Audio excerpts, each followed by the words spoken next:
নমস্কাৰ বন্ধুসকল মোৰ ইউটিউব চেনেল বাবানি ব্লগছলৈ আপোনালোক সকলোকে স্বাগতম আজি আমাৰ শুটিং হ'ব এতিয়া আমাৰ দিহা নামৰ শুটিং আপোনালোকে নিশ্চয় চাব পাব যেহেতু গণেশ পূজা আৰু সৰস্বতী পূজা আহি আছে তাৰ কাৰণে আমি শুটিং আৰম্ভ হৈছে আৰু কাৰণ আপলোড দিব লাগিব গীতবিলাক আহকচোন আমি কেনেকৈ কৰোঁ এবাৰ অলপমান দেখুৱাই দিওঁ এয়া চাওক আমি ইয়াতে কৰিম শুটিং এইবিলাক লাইটছ কিবা কিবি এইবিলাক সব প্ৰিপেৰেশ্যন চলি আছে আমাৰ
শুটিং শেষ হ'ল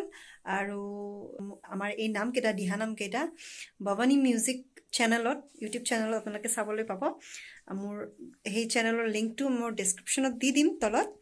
আপোনালোকে যাব চাব আৰু কমেণ্ট কৰিব কেনেকুৱা লাগিছে ধন্যবাদ